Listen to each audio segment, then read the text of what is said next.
Praise lord. మీ అందరికీ ప్రభు అనేసి నామంలో శుభవందనలు తెలియజేస్తున్నాను. బిడ్డగా ప్రార్థన చేసుకుని లైవ్లవుతాం. మహాపరిశుద్ధుడైన తండ్రి, దయగల దేవ, శ్రేష్టమైన ఘనమైన మీ నామానికి వందనాలు. ఈ రాత్రి లైవ్ని ఆశీర్వదించి దీవించి మీ నామాన్ని కనపరుచుకోమని, ప్రతి ఆటంకాన్ని తొలగించి అనేకులు ఈ లైవ్ ద్వారా ఆశీర్వించబడడానికి సహాయం చేయమని యేసునామంలో ప్రార్థన అడిగి స్తుతించి పెడుకుంటున్నాం తండ్రి. ఆమేన్. Praise Lord. హల్లెలూయా. స్తోత్రము స్తుతి స్తోత్రము వేలాది వందనాలు కలుగునుగాక నీకే మహిమ ఎల్లప్పుడూ స్తుతి స్తోత్రము. యేసయ్యా యేసయ్యా యేసయ్యా యేసయ్యా యేసయ్యా యేసయ్యా యేసయ్యా యేసయ్యా యేసయ్యా యేసయ్యా యేసయ్యా. శూన్యము నుండి సమస్తము కలుగజేసెను, నిరాకారమైన నా జీవితమునకు రూపము ఇచ్చెను. యేసనా రక్షణ, యేసనా నిరీక్షణ, యేసనా రక్షణ, యేసనా నిరీక్షణ. యేసయ్యా యేసయ్యా యేసయ్యా యేసయ్యా యేసయ్యా యేసయ్యా యేసయ్యా యేసయ్యా యేసయ్యా యేసయ్యా యేసయ్యా యేసయ్యా యేసయ్యా యేసయ్యా యేసయ్యా యేసయ్యా యేసయ్యా. Praise the Lord. అలాగే కళ్ళు మూసుకుని కృతజ్ఞతతో ప్రభువా మిమ్మల్ని కనపరుస్తున్నాం. ఏమిచ్చి మీరు రుణం తీర్చగలం తండ్రి. ఏ యోగ్యత లేదే, ఏ అర్హత మాకు లేదు నాయన. ఇంతవరకు సజీవ లెక్కలో ఉంచావు ప్రభు నాయన. మీ కృప లేకపోతే ఒక క్షణం కూడా మేము బ్రతకలేము నాయన.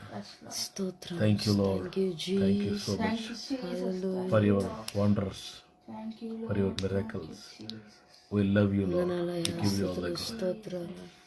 మహిమగల దేవుడు అయ్యా, నీకు స్తోత్రం స్తోత్రం స్తోత్రం స్తోత్రం. నీకు స్తోత్రం నాయన, స్తోత్రం నాయన. నీకు వందనాలు. కృతజ్ఞతాస్తుతులయ్యా, కృతజ్ఞతాస్తుతులయ్యా. ప్రార్థన చేసుకుందాం. మహాపరిశుద్ధుడ, ప్రేమ గల తండ్రి, మహోన్నతుడా, మీకు వందనాలు, స్తుతులు, స్తోత్రం. పరిశుద్ధుడా, నీ నామాన్ని స్తుతిస్తున్నాను. పరిశుద్ధుడా, నేను కొనియాడుతున్నాను. పరిశుద్ధుడా, నేను కనపరుస్తున్నాను తండ్రి. తండ్రి, నీ పాదాలు ముద్దు పెట్టుకుంటున్నాం ఏసయ్యా, నీ పాదాలు ముద్దు పెట్టుకుంటున్నామయ్యా. అయా స్తుతి ఆరాధనలు మీరు స్తుతి దిగి వచ్చారు ప్రభా, నీకు వందనాలు తండ్రి. నీ పాదాలు ముద్దు పెట్టుకున్నాం ఏసయ్యా, నీ పాదాలు ముద్దు పెట్టుకుంటున్నామయ్యా. నిత్యముగా మీరు మధ్యలో ఉన్నారయ్యా, నిత్యముగా మీరు మధ్యలో ఉన్నారయ్యా. చంటి బిడ్డల మీద ఏసు రక్తాన్ని ప్రోక్షిస్తున్నానయ్యా, చంటి బిడ్డల మీద ఏసు రక్తాన్ని ప్రోక్షిస్తున్నానయ్యా. ఏది ఇష్టకొని చంటి బిడ్డలు పడకుండా చేయండి అయ్యా, ఏది ఇష్టకొని చంటి బిడ్డలు పడకుండా చేయండి ప్రభా, నీకు వందనాలు. అలాగే యవనస్తులతో మాట్లాడండి, పశ్చాత్తాప జీవంతో నింపండి. ఎవరి బిడ్డల హృదయాలు నిండా పశ్చాత్తాప జీవంతో నింపమని అడుగుతున్నాను. స్తుతులు, స్తోత్రం. నిండు మనసుతో నేను ఆరాధిస్తున్నాం, నిండు మనసు స్తుతిస్తున్నాం నాయన. సేవకులకు నా కుటుంబం బిడ్డ మీరు ఆశ్రయించండి, వాళ్ళ గృహాల గుడాల మీద దీవించమని అడుగుతున్నాను ప్రభా. నేను అంటే వారి యెహోవాను ప్రభా సేవిస్తామని యెహోషువ చెప్పినట్లుగా యెహోషువలే మేము అంటే వారి యెహోవాను సేవించే కృపను ధన్యతను మాకు ఇచ్చావు ప్రభా. నేను స్తుతిస్తున్నాం, ఆరాధిస్తున్నాం ప్రభా. అయా నీకు అయా తండ్రి, అయా నిండు మనసుతో నేను ఆరాధిస్తాం, నేను స్తుతిస్తున్నాం తండ్రి. నీకే కోట్లాది వందనాలు, స్తుతులు, స్తోత్రాలయ్యా. నిత్యముగా మీరు మధ్యలో ఉన్నారయా, నిత్యముగా మీరు మధ్యలో ఉన్నారయా తండ్రి. లైవ్లో ప్రతి హృదయాన్ని తాకిన ప్రతి కుటుంబాన్ని దర్శించండి తండ్రి. నాయన నీ దాసుని వాడుకోండి ప్రభా.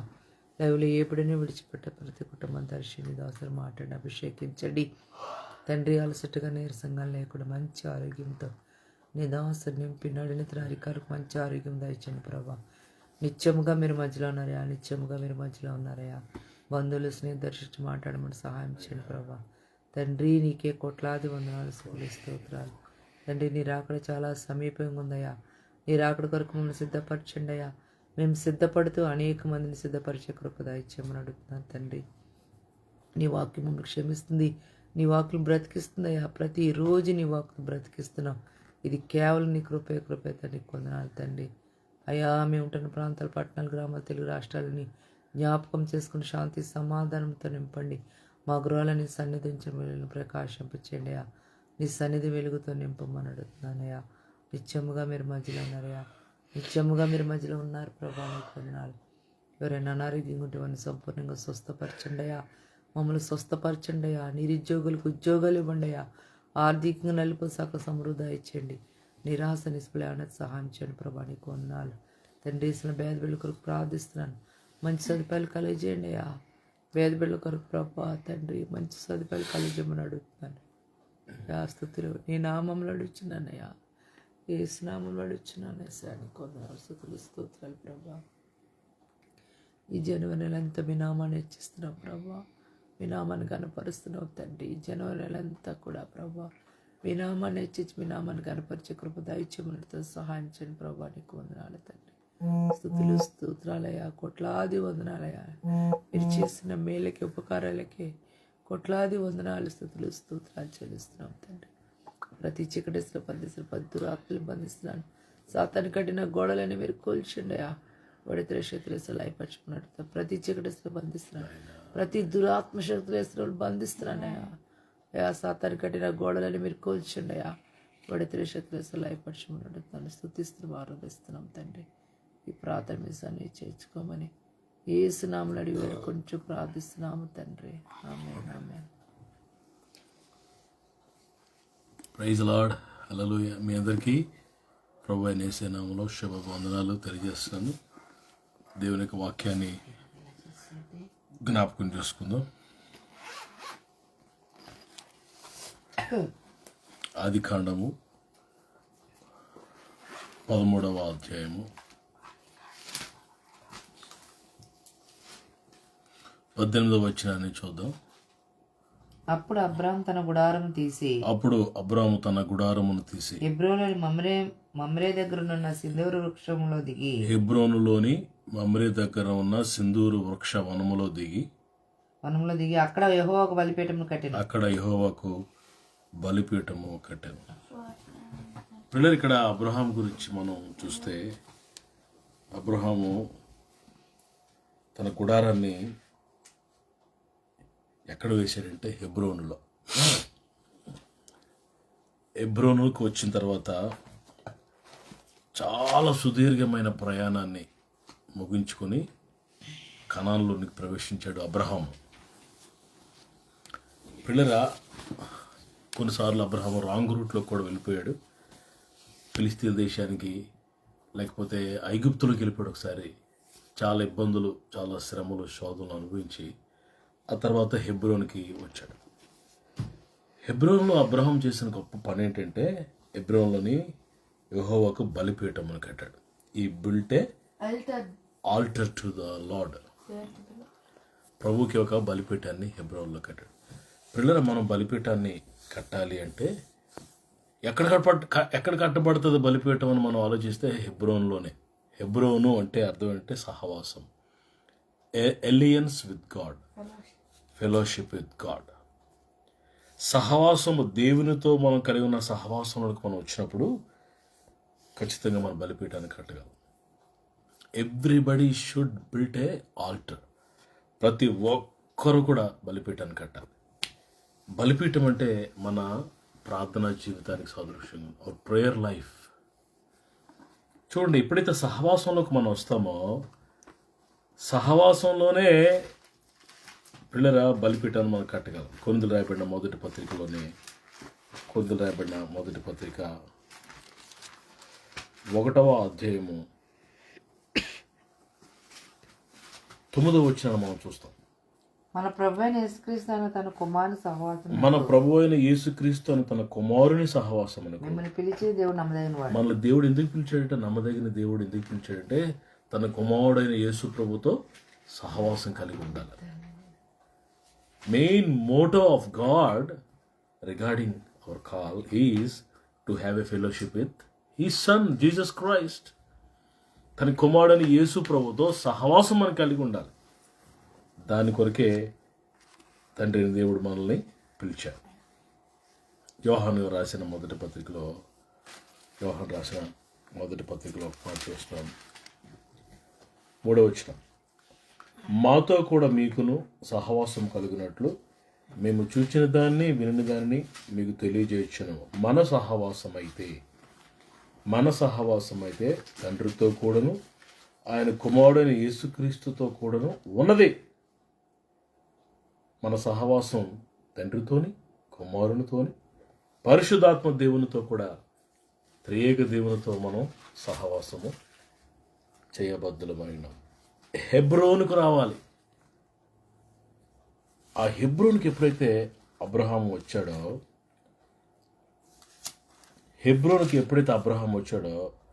అక్కడ నుండి అబ్రహాం జీవితంలో బలిపీఠం ఎప్పుడైతే కట్టాడో, అబ్రహాం ఆత్మీయ జీవితంలో గొప్ప మార్పు. ఏంటి ఆ మార్పు? షాలేం రాజు అయిన మెల్కీసెదెకు దశభాగం ఇవ్వడం మొదలెట్టాడు. అంతవరకు అబ్రహాం దశభాగం ఇచ్చినట్టు బైబిల్లో లేదు. అంతవరకు దేవుని సొమ్ము దొంగలిస్తూ వచ్చాడు. హెబ్రోన్కి వచ్చిన తర్వాత, బలిపీఠం కట్టిన తర్వాత దేవునికి దశభాగం ఇవ్వడం మొదలెట్టాడు. ఒక వ్యక్తి దశభాగం ఇచ్చాడు అంటే అర్థం ఏంటంటే హృదయం ఇచ్చినట్టు. హృదయం ఇస్తే దశభాగం ఇవ్వకూడదు. ఎందుకంటే నీ హృదయం ఎక్కడ ఉంటుందో, నీ ధనం ఎక్కడ ఉంటుందో, నీ హృదయం కూడా అక్కడే ఉంటుంది. నీ ధనం ప్రభు దగ్గరకు వచ్చినాక నీ హృదయం కూడా వచ్చినట్టు. పిల్లలు, అబ్రహాం జీవితంలో ఒక ఆధ్యాత్మిక మెచ్యూరిటీ, పరిపక్వతలోనికి వచ్చాడు. అంతేకాదు, ఇంకో మాట కూడా ఉన్నాడు. దేవుని మహిమపరుస్తున్నాడు అబ్రహాం. మనం గమనిస్తే ఆదికాండం 14వ అధ్యాయము 22-23 వచనాల్లో అప్పుడు చూస్తే మనం 21 సొదొమ రాజు మనుష్యులను నాకు ఇచ్చి ఆస్తిని నీవు తీసుకున్నామని అబ్రహాంతో చెప్పగా, అబ్రహాం అంటున్నాడు, నేనే అబ్రాహామును ధనవంతునిగా చేసినని నువ్వు చెప్పుకున్నట్లు ఒక నూలు పోగైనను చెప్పుల వారనను నీ వాటిలో ఏదైనా తీసుకొనని ఆకాశమునకు భూమికి సృష్టికర్త సర్వోన్నతుడును దేవుడు ఆయన యెహోవా ఎదుట నా చెయ్యి ఎత్తి ప్రమాణం చేసి ఉన్నాను. సొదొమ రాజు ఏమంటున్నాడంటే, మనుషులను లెక్కించేసి ఆస్తి నువ్వు తీసేసుకో, మొత్తం ఆస్తి తీసేసుకో అంటే అబ్రహాం ఏమన్నాడు తెలుసా అండి? రేపు పొద్దున్న నువ్వు అంటావు, అబ్రహాము నేనే ధనవంతుని చేశాను. I made Abraham rich. ఆ మాట అసలు ఆ మహిమ నీకెందుకు రావాలి? నన్ను ధనవంతుడిగా చేసింది నా దేవుడు. నీ దగ్గర నూలు పోగైనా చెప్పుల వారైనా తీసుకోను. ఇంగ్లీష్ చదువుతున్నాను, మోసేస్తాను. But Abraham said to the king of Sodom with raised hand, I have sworn an oath to the Lord, God Most High, Creator of heaven and earth, that I will accept nothing belonging to you, నీకు సంబంధించింది ఏది, not even a thread or the strap of a sandal, that will never be able thread and also strap of a sandal. నూలు పోగైనా చెప్పుల వారైనా నేను నీ దగ్గర తీసుకోను. ఎందుకు తీసుకోవయ్యా? తీసుకో, నువ్వు అర్హుడివి కదా, యుద్ధం చేసావు కదా, మాకు తీసుకొచ్చావు కదా, సహాయం చేసావు కదా, తీసుకుంటాను. రేపు పొద్దున నువ్వు అందరితో ఏం చెప్పుకోతుందో తెలుసా? అబ్రహాం నేనే I made Abraham rich అని చెప్పుకొని తిరుగుతావు. నీకెందుకు రావాలి మహిమ? నాకేం అక్కర్లేదని చేయి పైకెత్తి చెప్తున్నాడు దేవుని పేరట. ఎంత మెచ్యూరిటీ అండి! అన్నిటిలో దశభాగం ఇచ్చాడంటాడు. ఉందన్నమాట. 20 14-20 ఆదికాండం 14-20లో నీ శత్రువులను నీ చేతికి అప్పగించిన సర్వోన్నతుడికి దేవుడు స్తుతింపబడునుగాక నీవు చెప్పు. అప్పుడు అతడు అన్నిటిలో ఇతనికి 10వ వంతు ఇచ్చాను. అది అన్నిటిలో 10వ భాగం. అన్నిటిలో, in his money and in his cattle, in his reap, కోతలో, లేకపోతే పొలములో, లేకపోతే వచ్చిన ధాన్యంలో, అన్నిటిలో 10వ భాగం తీసుకెళ్ళి షాలేం రాజుకి ఇచ్చాడంట. మెచ్యూరిటీ, సమర్పణ వచ్చేసింది. ఇక్కడ దేవుని మహిమపరచాలి. దేవుడే నా జీవితంలో ఇంత ఆశీర్వదించాడని ఆ మెచ్యూరిటీ అబ్రహాం జీవితంలో మనకి కనబడుతుంది. పిల్లలు, అప్పుడు ఎప్పుడైతే ఆ హెబ్రోన్లోకి వచ్చాడో, హెబ్రోన్లో తన ప్రార్థన జీవితాన్ని సరి చేసుకుని బలిపీఠం కట్టాడో, పరిపక్వతలోకి వచ్చాడు. అప్పుడు 15వ అధ్యాయాలకు వచ్చిన తర్వాత, ఇవి జరిగిన తర్వాత యెహోవా వాక్యము అబ్రహామునకు దర్శనమందు వచ్చి, యెహోవా వాక్యము అబ్రహాముకు దర్శనం వచ్చి, అబ్రామా మాట్లాడుతూ దేవుడు ఏం చెప్పాడో తెలుసా? 4వ వచనం, యెహోవా వాక్యం అతని ఎద్దుకు వచ్చి, ఇతడు నీకు వారసుడు కాడు, నీ గర్భమున పుట్టబోచున్నవాడు నీకు వారసుడు. ప్రవచనం వచ్చేసిందండి. అంతవరకు బ్రేక్ త్రూ రాలేదు అబ్రహాం జీవితంలో. Abraham had a breakthrough in his life. ఎప్పుడైతే when he came to Hebron, when he built a altar, maturity comes, dedication comes, then what happens is a lifetime desire have come to fulfilled. తన జీవితకాల ఆశ, కోరిక ఏంటంటే బిడ్డలు లేరు. ఆ కోరికను దేవుడు తీర్చాడు. హృదయం నిండిపోయింది. ఈరోజు నా పిల్లరా, నేను చెప్పాలనుకుంటా మాట ఏంటంటే, మనం అందరం కూడా హెబ్రోనుకు రావాలి. ఫిలిస్తీ దేశంకి వెళ్ళాడు, no blessing.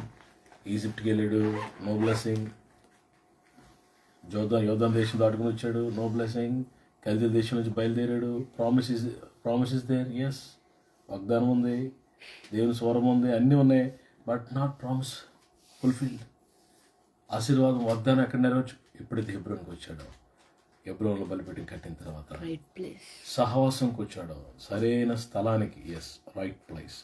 We should come to right place in our life. Then his will shall be fulfilled.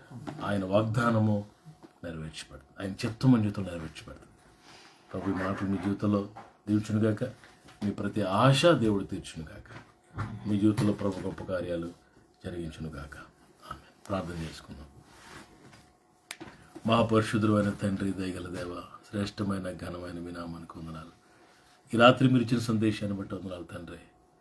ప్రభా, హెబ్రోనుకు ప్రభు వచ్చినప్పుడు, అబ్రాహాము హెబ్రోనుకు వచ్చినప్పుడు, అక్కడ సింధూరు వృక్షము అనబడిన వనములో ప్రభు దిగి అక్కడ బలిపీఠం కట్టినప్పుడు ప్రభు ఎంత మార్పు వచ్చేసింది అబ్రహాం జీవితంలో. What a change he got, what a change he got. గొప్ప మార్పు వచ్చి సమర్పణలోకి వచ్చేసాడు ప్రభు. అప్పుడు ఆయన జీవితంలో వాగ్దానం నెరవేర్చబడింది, నిబంధన నెరవేర్చబడింది ప్రభు. ఈరోజు మా జీవితాల్లో కూడా హెబ్రోనుకి రావడానికి కృప ఇవ్వండి. మీ సహవాసంలోనికి మమ్మల్ని తీసుకుంటండి. మీతో సహవాసం చేయడానికి, మీతో నడవటానికి, మీతో ఉండటానికి కృపనిమ్మని ప్రార్థన చేస్తాను ప్రభు. ఒక్క క్షణం మీరు మమ్మల్ని విడిచిపెట్టిన మేము బ్రతకలేము నాయన. మీ సన్నిధిని బట్టి వందనాలు, మీరు ఇచ్చిన ఆరోగ్యాన్ని బట్టి వందనాలు, మీరు ఇచ్చిన ఆయుష్కాలను బట్టి వందనాలు. మా ప్రార్థనలకు ఇచ్చావు ప్రభు. ఈ రాత్రి ఎంతమంది అయితే లైవ్లో ఉన్నారో వారందరి జీవితాల్లో గొప్ప కార్యాలు జరిగించి, నీ బిడ్డల ఆశలు మీరు తీర్చి, వారి హృదయవాంఛలు తీర్చి, వారితో మీరు చేసిన నిబంధనలు నెరవేర్చి, వాగ్దానాలు నెరవేర్చి, స్థిరపరిచి దీవించమని యేసయ్య అతి శ్రేష్టమైన నామములో ఈ ప్రార్థన అడిగి స్తుతించి వేడుకుంటున్నాను తండ్రి. Amen, amen, amen. మన తండ్రిని దేవుని ప్రేమ, కుమారుడు రక్షకుడు యేసు ప్రభువు కృప, పరిశుద్ధాత్మ దేవుని నిత్య సహవాసం కూడిన మనందరికీ సకల పరిశుద్ధులకు సర్వకాలము సదాకాలం ప్రభు అక్కడ పర్యంతము తోడేడి నడిపించును గాక. Amen. Shalom. Praise the Lord. రేపు రాత్రికి మళ్ళా కలుసుకుందాం. God bless you. Praise the lord.